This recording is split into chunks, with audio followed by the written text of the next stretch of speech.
Welcome to my YouTube channel Fundamentals of NDT. In this video we'll learn how to properly calibrate an eddy current equipment with available surface crack standards and with a 90-degree or L-type bend probe. This is also called a surface probe and it is having an absolute coil arrangement. So first I will try to switch on the machine, and this button is for the switch on and switch off of the machine. I'm pressing it. Now the screen appears.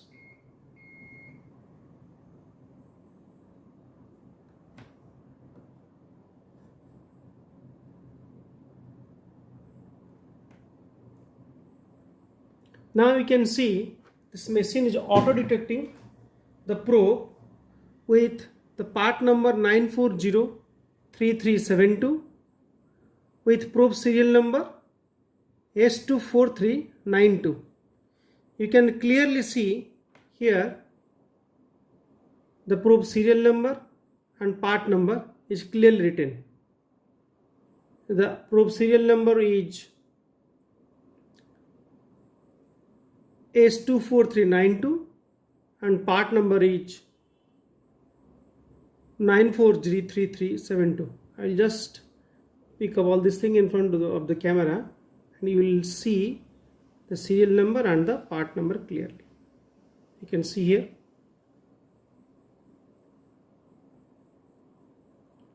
Okay. Now this machine is having different menus like null, erase, freeze, gain, angle, save. The machine OEM is Olympus. The model is Nortec 600D. And in the right side, it has got menus for continuing to the next options. For example, if I press A, then this continue options will get activated. I am pressing A now. Now it is showing me an impedance plane. In this impedance plane, you can see the frequency, the angle, the gain, the horizontal and vertical gain. Everything is now has started appearing in the screen. Now this is the null point. Here you can say it's an air point and null point. It is now the net available impedance of the coil, and you can preset this null point as per your convenience. Now it is right in the center of the machine. You can go to different menus available in the down keys. For example, if I am pressing this main button, then I am going to, this is the filter option, high pass, low pass, and other options like continuous null. I'm pressing it off. I'm now taking it off. Link, I have not connected any kind of USB link or any data wire to the machine now. Scan RPM is only for when you connected a bolt hole probe or a minimite scanner. Now this is my probe drive. I'm setting it in a medium drive. Probe connection is LEMO section. This is called a LEMO collection. LEMO cable settings. This whole thing is called a LEMO cable setting. And slide rule is to set the material and the standard depth. Now this is the display. I'm pressing a display. The second option is display. Display. Now everything start appearing, which is coming under the display menu, like display mode, the channel, position, horizontal position and vertical position. Here horizontal position and vertical positions are 50-50. That's why this point is appearing in the screen. Now by the option C, when I press the option C, I have got these options highlighted in green color. The first position is position in center. I am changing it. It is bottom right. Now it is bottom center. You can see the movement of the null point. This is top center, this is top left, this is the custom. For the sake of our calibration, I am setting the null point to the bottom center, and again I am pressing this right button and null button. Now you can see the air point or the null point, the air point comes down to the bottom center of the screen when I press null, and the position is bottom center fixed. Now I will show you this is a aluminium crack specimen. This is having 3 depth. One is your 0.5 mm, one is your 1 mm, and one is a 2 mm. These are surface notches. You can see these are the surface notches. This is 0.5 mm, this is 1 mm, and this is 2 mm. This is 2 mm depth from the surface. You can clearly see this is your 0.5. Oops, my camera is now autofocusing to the screen, that's why you are not getting the clear visual. This is 1 mm, 0.5 mm, 1 mm, and 2.0 mm depth from the surface. This thing is made of aluminium. Now I will calibrate my probe and the signal with respect to this standard, and I will set the reference crack graph or the crack symbol as per this. Now I have got another standard, same made of aluminium, but that is 0.2, 0.5 and 1 mm, and this is 0.5, 1 and 2 mm. This is 0.2, 0.5 and 1 mm. I will try to set up, I will set up with this standard, then I will try to catch up this crack. Now I have placed the probe on the wooden box and I am pressing it null again.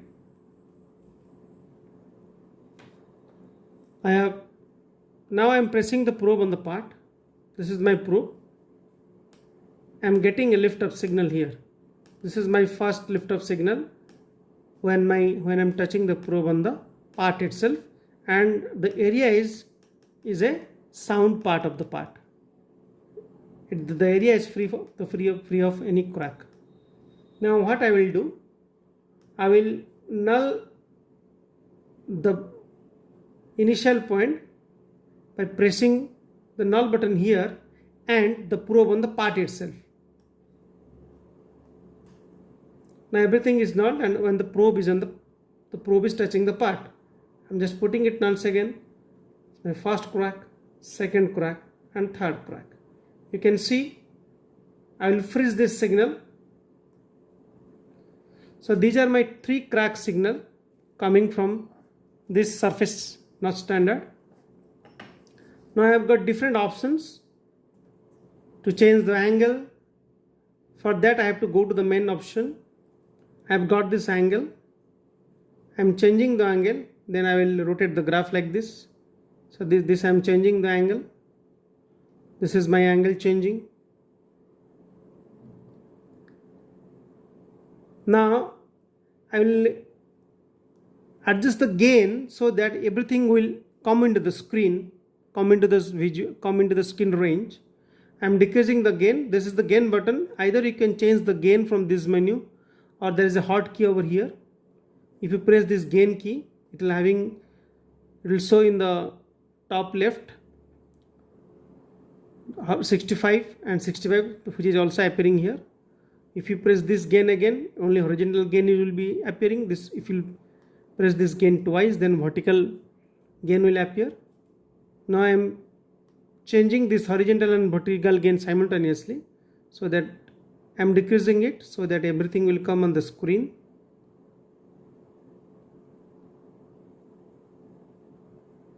Now, as per the rule, as per the ASTM standard, you have to set the maximum gain or the maximum crack signal which is coming from a 2 mm crack or a 2 mm surface notch. The third signal, it should be at least cover 3 horizontal distance and 90%, 80 to 90% of the full screen height. So I will change only the vertical gain over here because my largest crack signal has already covered the 30% of the linear screen height or horizontal direction. I will just change the gain so that my crack signal will at least cross 90% of the screen side, and that is enough.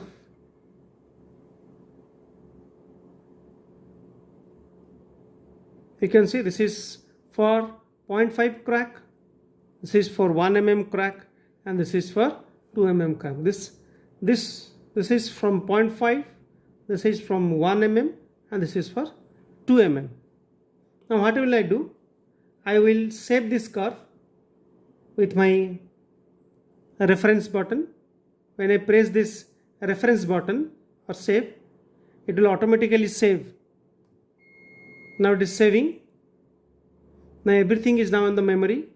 When I press the memory button, you can see the last option 72032. This is the options that is getting highlighted over here.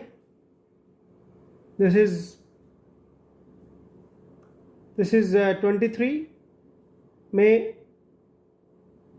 27th of May.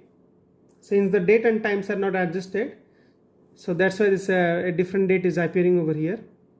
You can change change the date and the time setting from here.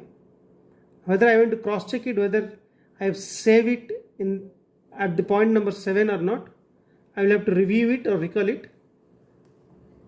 I mean, this is not my signal, then I'll have to go to the another again memory. Just press the back button. I'll have to review the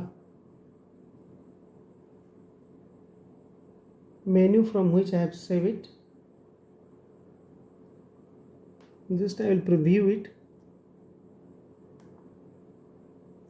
This is I have set it from another graph, another calibration method.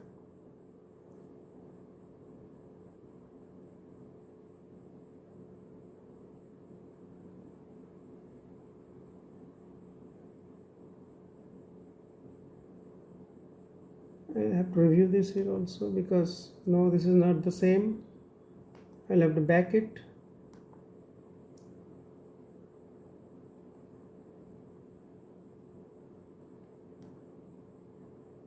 Okay. This is not the signal I have saved. Go to back. I have to cross check it.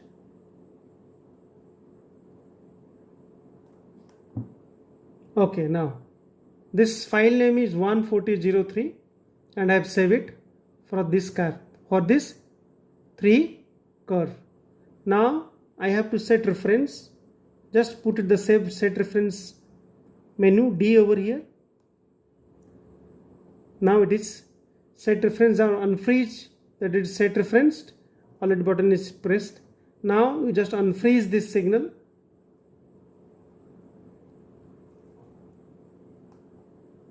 Now the curve which these 3 graphs are already been set as referenced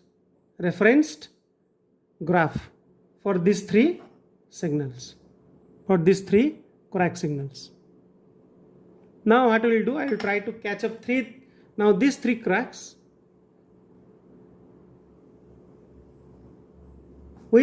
by comparing the depth, by comparing the crack signal from this standard. So what I will have to do, I will press the null button again. Now it is coming to this bottom center. I am putting the part over here. Now see, everything is now appearing in a green line. Now these are my reference signal and these are my current signal.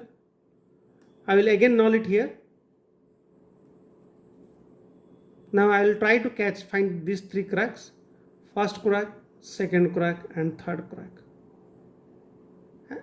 You can see how clearly these 3 cracks are identified with respect to the earlier set reference graph. I will freeze it, and these white color graphs are the reference curve which is obtained from the crack of this specimen, and these are the current green color curves which are being obtained by when I scan this 0.2, 0.5 and 1 mm depth crack. Thank you for watching my video. For more videos on eddy current testing and advanced NDT, keep subscribing my channel Fundamentals of NDT. Thank you.